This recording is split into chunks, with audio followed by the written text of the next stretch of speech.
একজন সৃষ্টিকর্তা আছেন, এতটুকুই যথেষ্ট না।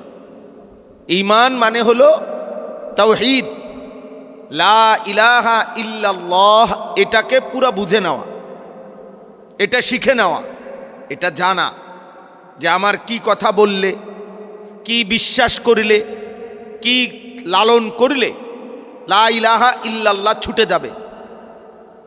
এই কথাটা পুরো আত্মস্থ করা, বুঝা, এটা জরুরি, এটা জরুরি।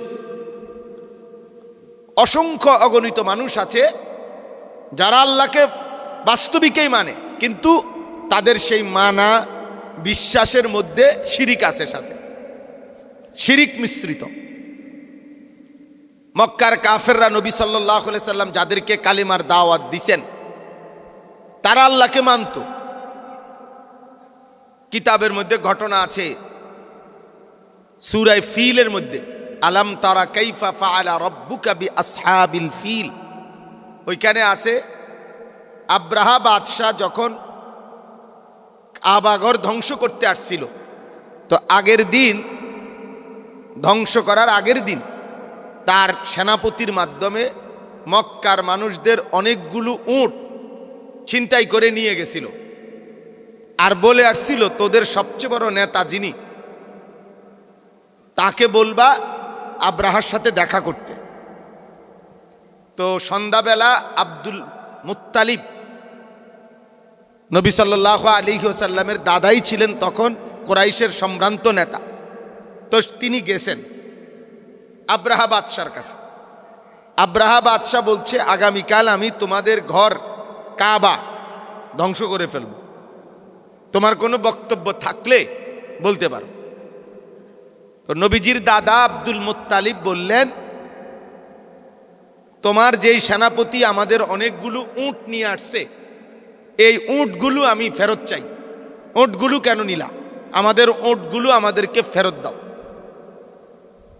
এখন আব্রাহা বাদশাহ অবাক হয়ে গেছে যে আরে, সে নাকি সবচেয়ে বড় নেতা, আমি তাকে বললাম তাদের ঘর কাবা ভাঙ্গা ফেলবো, সে এই ব্যাপারে না অনুরোধ করবে, আবেদন করবে, এই ব্যাপারে তার কোনো বক্তব্য নাই, সে খুঁজতেছে কি তাদের উট।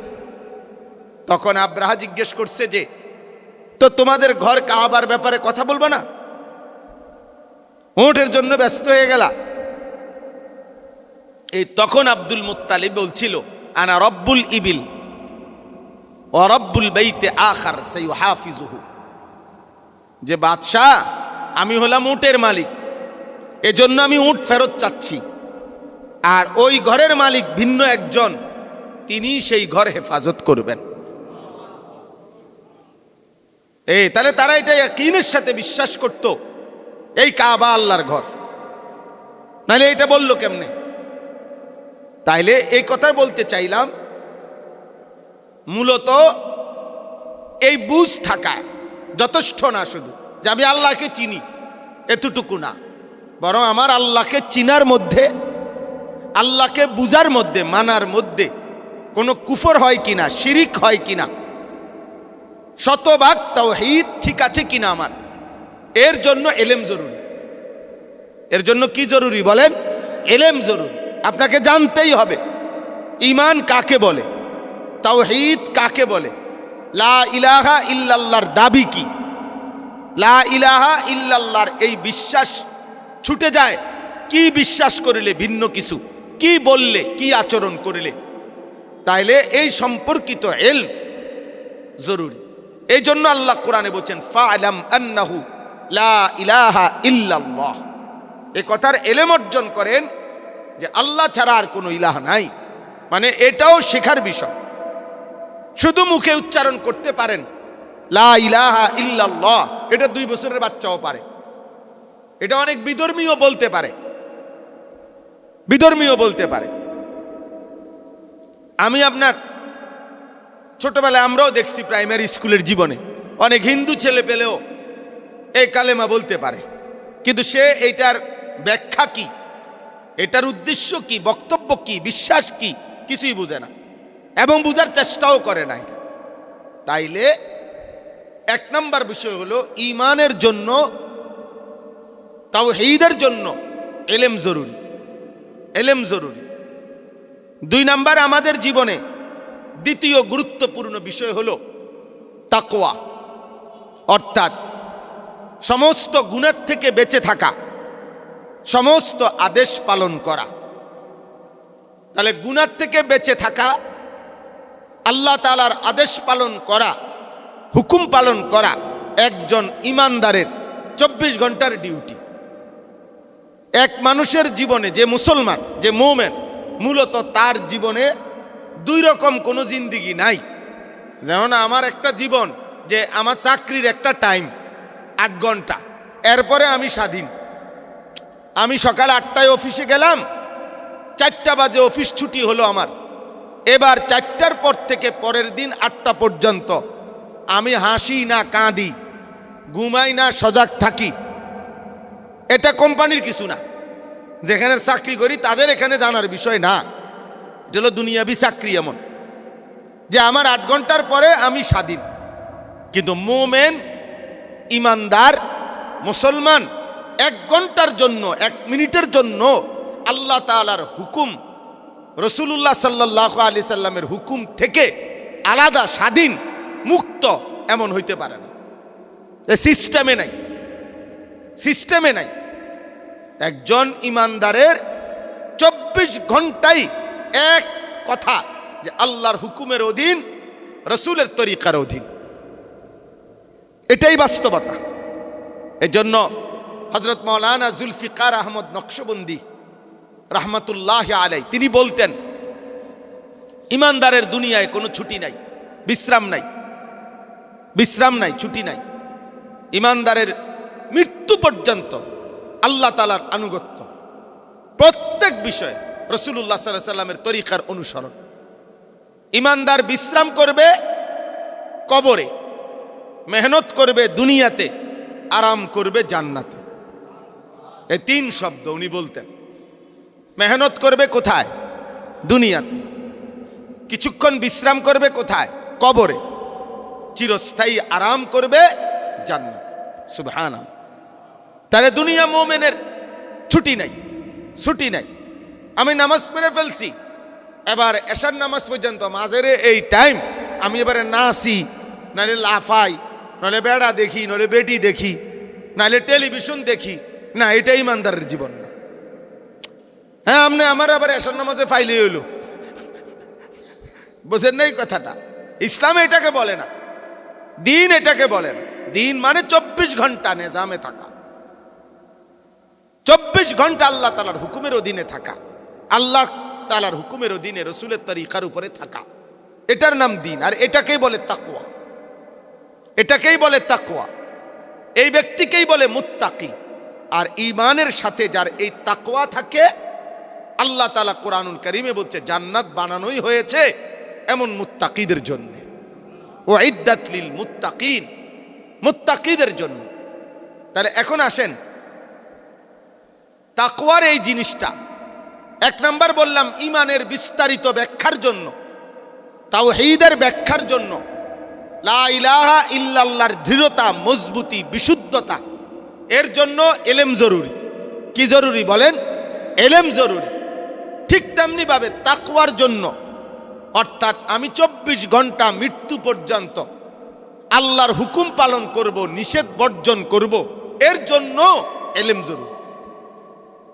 ইলম জরুরি, নাহলে আপনি কি আল্লাহর আদেশ এটাও জানেন না, কি আল্লাহর নিষেধ এটাও জানেন না। আপনি আপনার মন মতো কইরা সেরা ইমাম সাহেবরে শুধু বললেন হুজুর দোয়া করেন।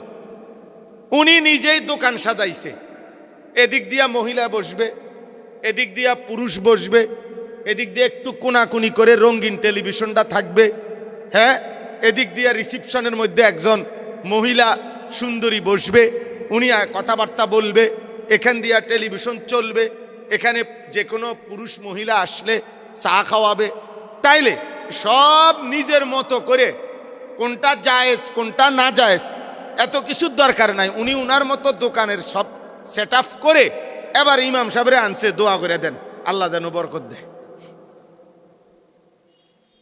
এখন কি করে দেন? দোয়া করে দেন যাতে এই বেড়া বেডি, টেলিভিশন, সোফা, নাটক চা বিস্কুট বন এগুলোর উপরে জানে বরকত হয়। এটা নি দিন, এটা নি ইসলাম। আপনি আপনার মন মতো সাজাইয়া সব গুছাইয়া, উনি নিজেই গায়ে হলুদ করছে, গেট করছে 70,000 টাকা দিয়া, গাড়ি এটা ফুল দিয়া সাজাইছে, এরপরে বেডা বেডি একই গাড়ির ভিতরে বসাইছে, জামাইয়ের সাথে কমপক্ষে 5-7টা মহিলা মেয়ে বসছে, সবার ভিডিওতে ছবি উঠছে, শালা শালি দুলাভাই জামাই ধাক্কা ধাক্কি ঠেলাঠেলি করছে। এরপরে আশপাশের ঘরের মহিলারা বেগানা বেপর্দা চলাফেরা করছে। এরপরে পুরুষ মহিলা এক জায়গায় একসাথে বৈশা খানা খাইছে, কার মহিলা কার পুরুষ যার যারে মন চায় ছবি উঠাইছে। এই সব করে এবার দায়িত্ব ইমাম সাহেবের, হুজুর খাস করে কদ্দুর দোয়া করে দেন আল্লাহ যেন বরকত দেয়। আল্লাহ কিসে বরকত দিত? এগুলাতে এই নাফরমানি এগুলার মধ্যে নি বরকত দিত। তাইলে এই যে বিষয়টা, এর মূল কারণ হলো এলেম না থাকা। এর মূল কারণ এলেমের গুরুত্ব না থাকা, গুরুত্ব না থাকা। উনি মনে করছে আখেরাত মানে মুনাজাত, উনি মনে করছে আল্লাহর সাথে সম্পর্ক মানে ইমাম সাহেবের টাকা 100 দিয়া দোয়া করায় নেওয়া। এবার আমি যাই করি ইমাম সাহেব এই 200 টাকা দিয়া সব কিছু ফেরেশতার সাথে উনি বোঝাপড়া করে আমার সব গুনাহ মাফ করাই দিব। না, এটা দিন না, এটা মুসলমানের জিন্দিগি না, এটা ইসলাম না। বরং 24 ঘন্টা আমার জীবনের বিশ্বাস, আমার জীবনের আমল, আমার জীবনের লেনদেন, আমার জীবনের সামাজিক আচরণ, আমার জিন্দিগির আখলাক চরিত্র, এক কথায় একটা পেশাব পায়খানা, ওইখানে আমি কোন পাও দিয়া ঢুকবো, কোন পাও দিয়া বের হব, একেবারে পেশাব পায়খানায় কয়টা ঢিলা ব্যবহার করব, কিভাবে ব্যবহার করব, কোন জাতীয় জিনিস দিয়া ঢিলা ব্যবহার করব, এই সমস্ত কিছু জানা বুঝা এবং ইসলাম থেকে নেওয়া, আল্লাহর নবীর আদর্শ থেকে নেওয়া, কোরআন সুন্নাত থেকে গ্রহণ করা, এটা জরুরি। এটা এলেম, এটা বাধ্যতামূলক, এটা বাধ্যতামূলক। আল্লাহর নবী সাল্লাল্লাহু আলাইহি সাল্লাম এই জন্যই বলছেন তালাবুল ইলমে ফরিদাতুন আলা কুল্লি মুসলিম।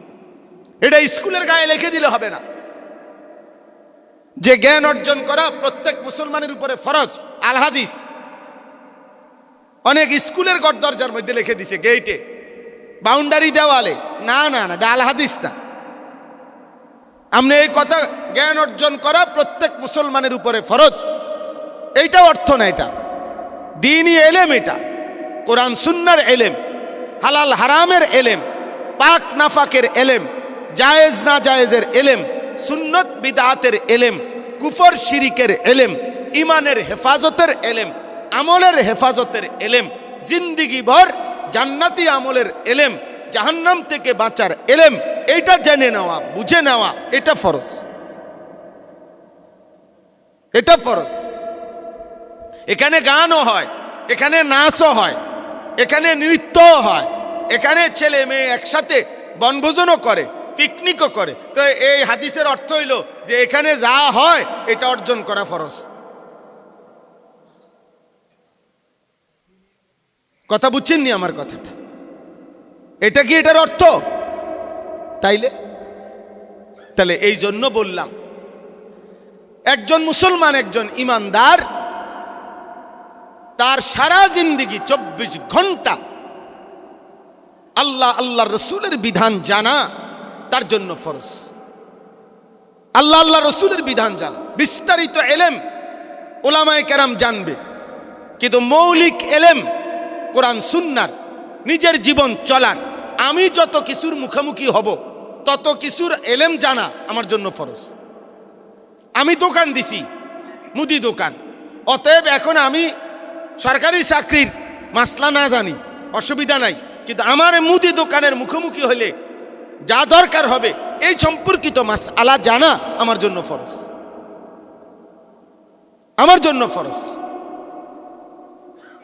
অতএব একজন মুসলমান, এই কথা স্পষ্ট আমাদের যে প্রত্যেক মুসলমান, আমরা বুঝি বা না বুঝি, আমরা প্রত্যাখ্যান করি আর ফেলে দেই, কিন্তু এটাই সত্য কথা, এটাই চূড়ান্ত কথা যে এলেম একজন মুসলমান কোরআন সুন্নার এলেম অর্জনের মৌলিক হুকুম থেকে কেউ বাদ যাইবে না। আপনারা হুজুর মানুষ, আমরা সাধারণ মানুষ, আপনারা মাদ্রাসায় পড়ুয়া, আমরা স্কুল কলেজে পড়ুয়া, এই বিভাজন, এই ভাগের ভিত্তিতে সন্তুষ্ট থাকা যে আপনাদের কোরআন শরীফ সহি শুদ্ধ হলে চলবে, যেহেতু আপনারা মাদ্রাসায় পড়ছেন, আমাদের কোরআন শরীফ অশুদ্ধ হইলেও চলবে, আমরা স্কুলে পড়ছি, আমরা সাধারণ মানুষ, অতএব এত মাসলা মশলা আমরা টোয়ান দরকার নাই, আমরা যেটা সামনে পাই এটাই খাইলাম, যেটা পাই এটাই করলাম, হ্যাঁ, এইটা কোনো ইমানদার মুসলমানের বক্তব্য হইতে পারে না, এটা মুসলমানের কথা হইতে পারে না, এটা আখিরাতের মুক্তি হইতে পারে না, এটার দ্বারা জাহান্নাম থেকে বাঁচা যাবে না, এর দ্বারা জান্নাতে যাওয়া যাবে না আব্বা। অতএব আমি 2 নম্বরে বললাম, এক মুসলমান হিসাবে তাকওয়া আমাদের জীবনে জরুরি। মুমিন মানেই মুত্তাকি হবে, মুমিন মানেই গুনাহ থেকে বাঁচবে, মুমিন মানেই আল্লাহ রসুলের নিষেধ থেকে বাঁচবে, মুমিন মানেই আল্লাহ রসুলের আদেশ পালন করবে। এটাই ইমানের জিন্দেগি, এটাই মুসলমানের জিন্দেগি, এটাই আমাদের জীবন। আমার এটা সিদ্ধান্ত থাকতে হবে। আমার শায়েখ আল্লামা মুফতি মুশতাকুন নবী সাহেব বলে যে এটা আমার সিদ্ধান্ত, আমি গুনাহ করব না, আমি আমল ছাড়ব না। আর যখনই গুনাহ হবে এরপরে হোঁচট খাবে, অসুবিধা কি? মানুষ যত মজবুত সিদ্ধান্তই থাকে পিছলা খায়, তো আবার ঘুরে দাঁড়াবে, আবার নতুন করে শুরু করবে, আবার ঘুরে দাঁড়াবে। অতএব অল্প একটু সময় আপনাদের কাছে আজকে আমাদের এই মাদ্রাসাখানা, মাদ্রাসায়ে সাউতুল মদিনা, আমার আপন ছোট ভাই হাফেজ মাওলানা আতিকুর রহমান আশরাফি আলহামদুলিল্লাহ দীর্ঘ 11 বৎসর পর্যন্ত আমার মাদ্রাসায়, কুমিল্লা ক্যান্টনমেন্ট ময়নামতি, আমার যে নিজস্ব মাদ্রাসা, আমাদের মাদ্রাসায় আশরাফুল উলুম ময়নামতি, ওই মাদ্রাসার শিক্ষক ছিল সে। ওই মাদ্রাসার হিফজখানায় শিক্ষকতা করেছে, কিতাবখানায় শিক্ষকতা করেছে, এখানে নিজস্ব জায়গা, সামান্য একটু জায়গা কিনে বাড়ি করছে, যার কারণে আজকে অনেক দিন ধরেই আমি বাসে তারা চাচ্ছিল একটা ছোট্ট পরিসরে একটা সুন্দর হিফজখানা, মুসলমানের সন্তান অল্প পড়ুক কিন্তু সুন্দর মজবুতভাবে প্রাথমিক যেই দ্বীনি শিক্ষাটা নুরানি এবং হিফজ, এটা ভালোভাবে শিখুক, এরকম একটা ফিকির তার ভিতরে ছিল। আলহামদুলিল্লাহ ওই ফিকিরের বাস্তবায়নের জন্য এই ছোট্ট আয়োজন।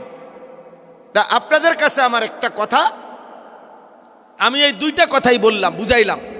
1 নাম্বার, আমাদের ইমানের জন্য এলেম জরুরি। আমাদের ইমানের জন্য কি জরুরি বলেন? 2 নাম্বার, আমাদের তাকওয়া মানে আমাদের আমল, মানে জাহান্নাম থেকে বাঁচা, জান্নাতে যাওয়া, আল্লাহ রসুলের নিষেধ বর্জন করা, আল্লাহ রসুলের আদেশ পালন করা। যেহেতু এটা আমাদের 24 ঘন্টার হুকুম, অতএব এর জন্য এলেম জরুরি, এর জন্য কোরআন সুন্নাহর এলেম জরুরি।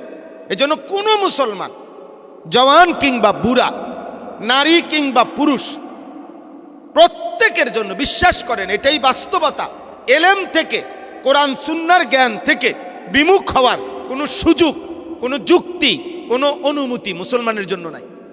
আপনার 3 ছেলে 4 ছেলে, আপনি নিজে নিজে ভাগ করলেন, আমি এরে মাদ্রাসায় পড়াইলাম, এরে স্কুলে পড়াইলাম, এরে আপনার কিন্ডারগার্টেনে পড়াইলাম, এরে ইংলিশ মিডিয়ামে পড়াইলাম। আপনি কি বুঝাইতে চাইলেন? বুঝাইতে চাইলেন যে কোরআন সুন্নাহ আর বাংলা, অঙ্ক, ইংরেজি আর ইংলিশ মিডিয়াম 3টাই সেম পড়ালেখা, যারে যেটা পড়াইতারি।